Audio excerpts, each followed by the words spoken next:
You're listening to the Veterinary Innovation Podcast.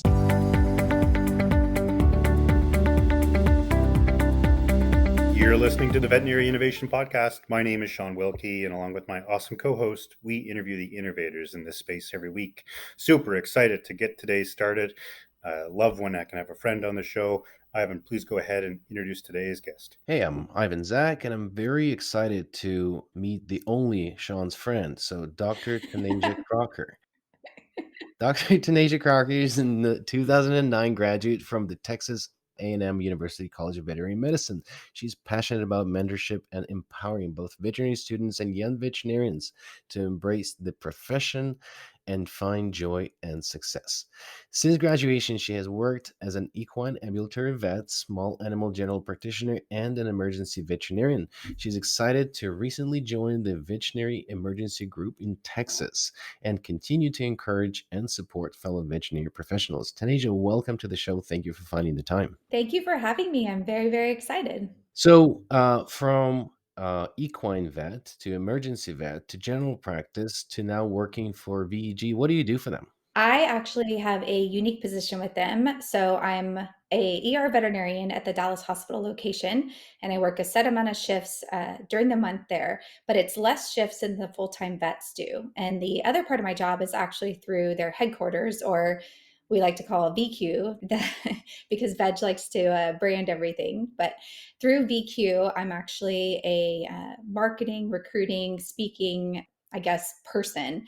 And I am integrated with all those different parts of the company. And I get to produce content on social media. I get to visit veterinary schools. And I was doing all this before they hired me. And they knew I was passionate about it and passionate about a lot of things that they promote in veterinary medicine. And so it's a really nice mixture of saving lives in the ER, which I absolutely love and I think I'm pretty darn good at.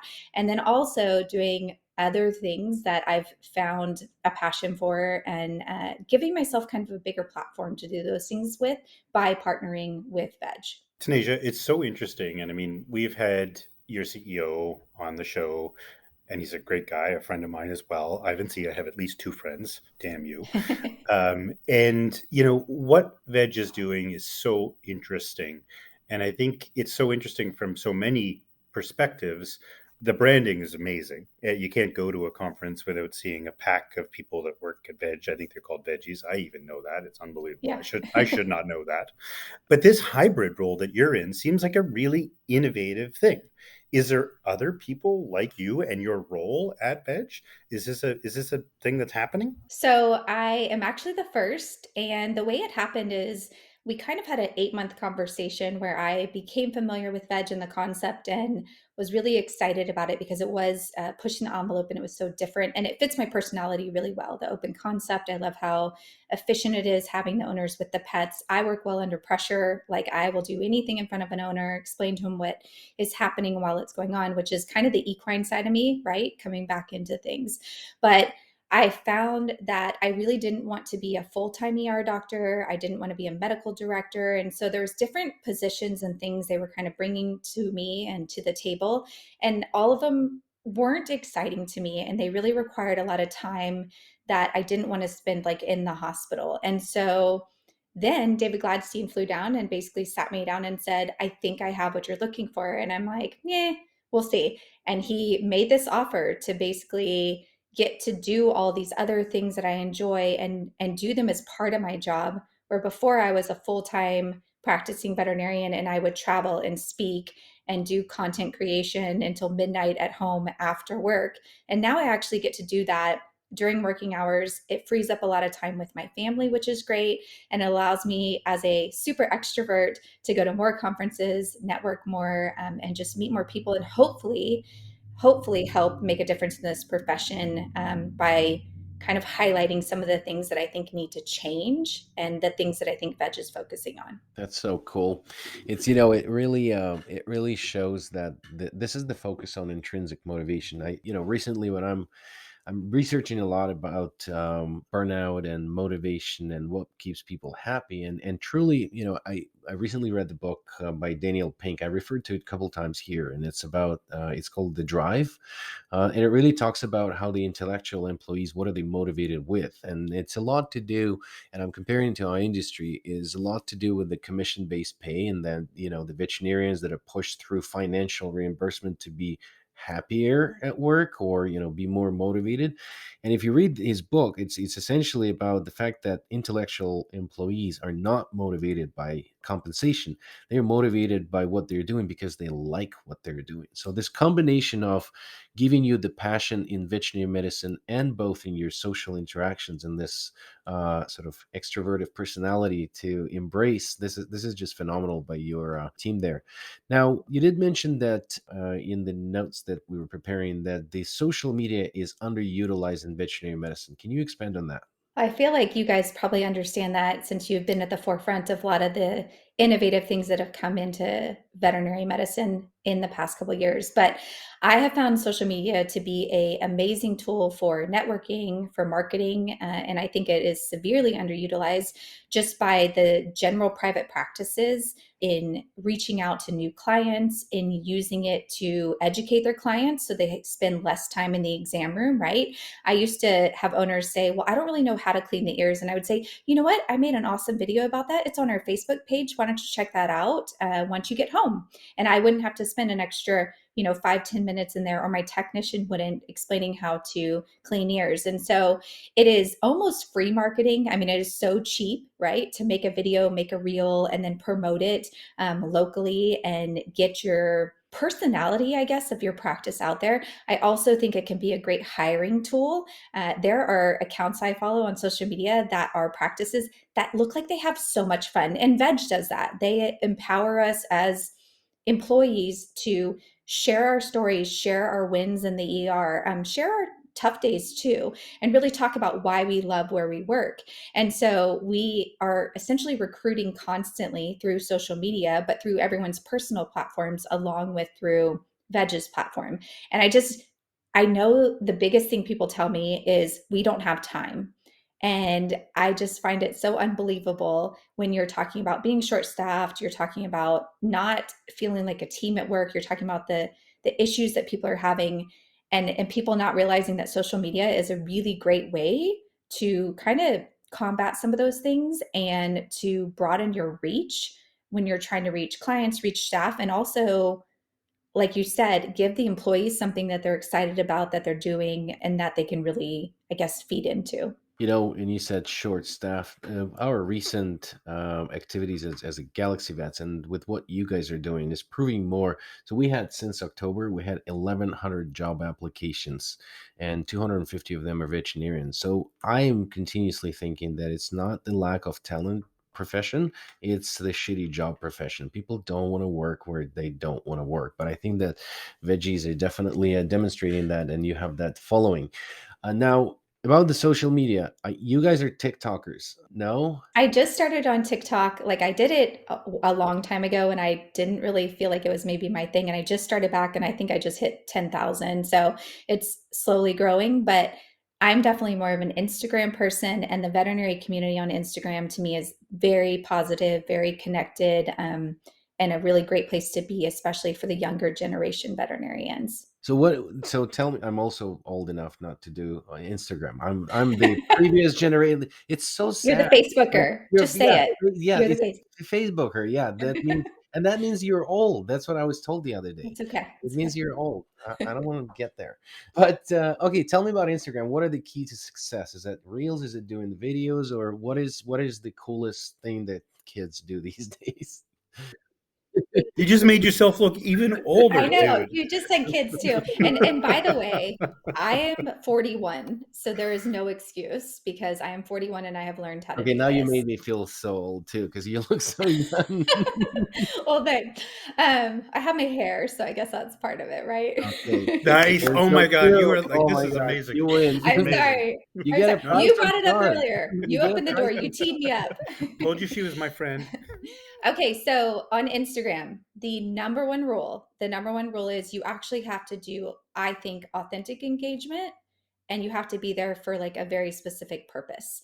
So you have to spend time looking at what other people are creating, what they're talking about. You have to respond to those things.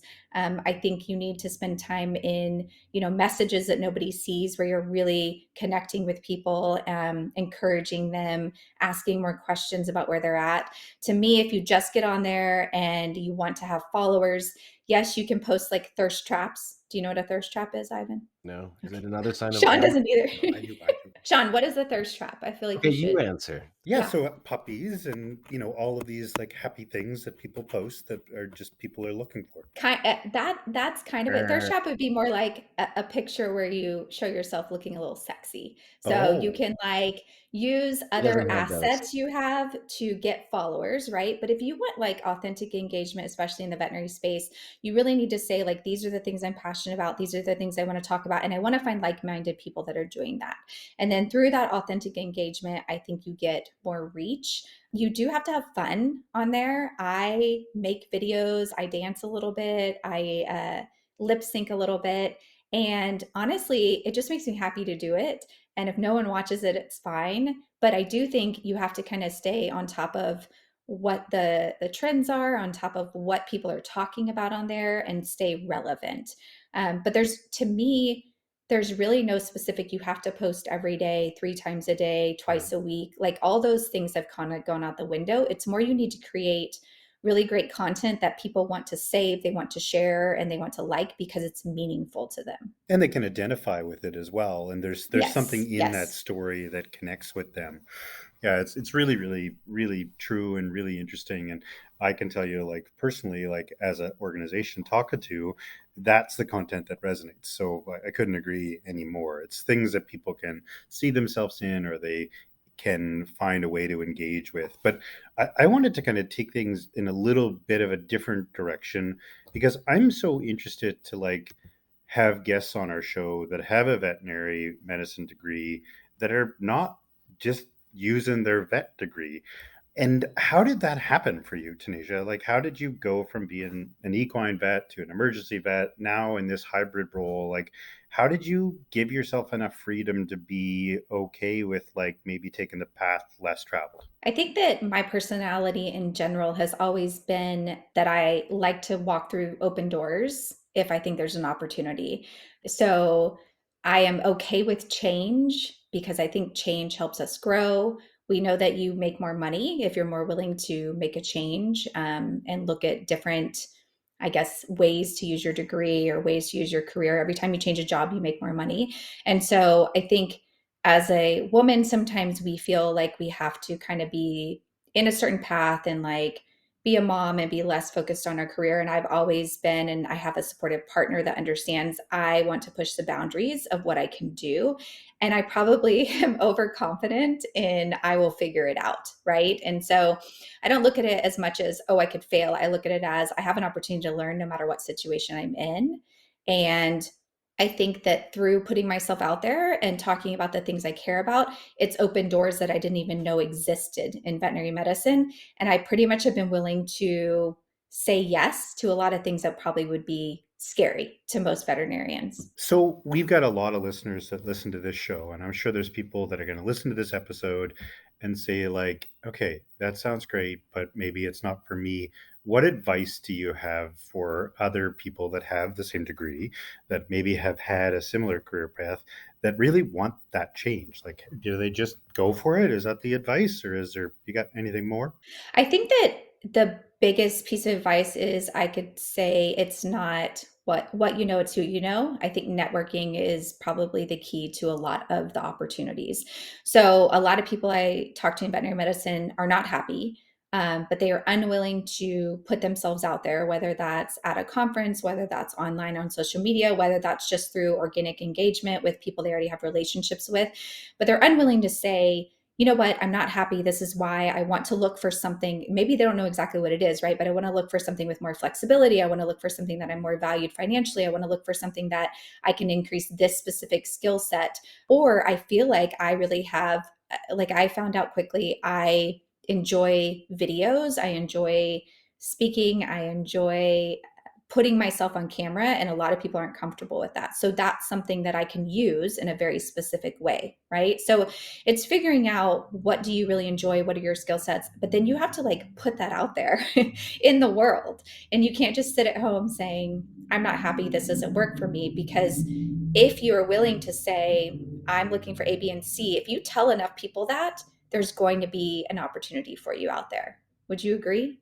Yeah. So networking is like it, in my opinion. Well, it's a huge part of it, and networking in general really helps. I mean, what this podcast did to us, Sean and I, that's outside of everything else. But I found that just knowing people opens up the opportunities, and it's you might hear something that you were not expecting to hear. And another thing that actually I do a lot, I have different circles that are not related to vet medicine at all. It's just different world where it's not the same thing, especially when there's so much negativity in our veterinary world. But I want to ask you this: so a lot of people that we have on the show, that I'm always excited, the same as Sean, when we have people that are successful, that are happy, and are veterinarians.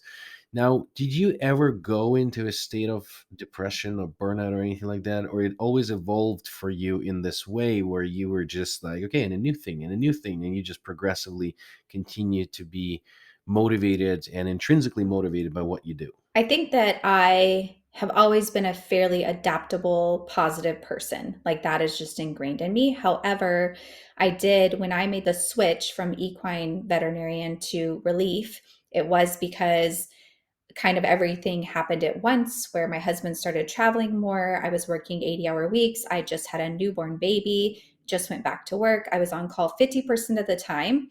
And I literally developed like a physical reaction to my phone ringing after hours. I lost a ton of weight. I developed an ulcer. And I was not willing mentally to admit, right, that I was under extreme stress, but my body essentially shut down on me. And it took my partner saying, this is not healthy, you can't continue like this, for me to ask for a change at work, them to say no, and then me to say, okay, well, I'm moving on. So I don't feel like I had like a complete burnout. I've never had I hate veterinary medicine. I've never blamed veterinary medicine for how I felt. I've realized it was my life stage changed, or my situation changed, or I needed to do something different, because I felt like I had, I guess, conquered the section of veterinary medicine I was in. But I think there's a little bit of a difference in people saying, this is really horrible, vet med is the worst, versus this is really horrible, my situation is the worst, and there's nothing in veterinary med. Like there's so many possibilities, there's so many things you can do. So I've never felt that I just have to give up and I can't do this job anymore. I love this job. I'm good at it. And I have a lot of joy still after 13 years doing it. That's very, and I don't know what's experience of other people that have burned out, but I went through severe burnout in my sort of 6 or 7 years into practice. But I never hated vet medicine. I hated clients. I hated people at work. I hated medical records after hours. Like there's certain things that I hated, but not the Uh-huh. vet medicine in general. So I can't say that I hated that. But for me, it wasn't finding this sort of, okay, I should do that. Well, actually, you know what? I think that SmartFlow, building a SmartFlow was, but it was after the burnout. So it's interesting. And I think that I was under more pressure when I was building SmartFlow than when I was working as a veterinarian. But the variety and just the novelty of doing the software after the veterinary medicine, but I never left the domain itself. So it's very interesting. Can I ask a personal question? Sure. Was there anything outside of the practice that contributed to, or was it only things happening in your job? There was relationship factor. There was, yeah. So a lot of people I hear are lacking that support that you need outside of their job, or there's something else going on. And I think that that is a piece we miss sometimes, is we think our job's not working. Clients are horrible. This is happening.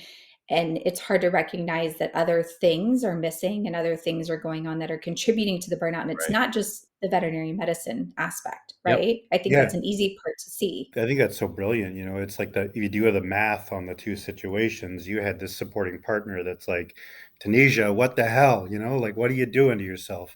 And Ivan maybe had the opposite. And so it's interesting to do the math on those two equations. And I just find it so fascinating. We've had to have such interesting conversations, and we're at time. We're always at time. Every time we get into a good conversation, we're always at time.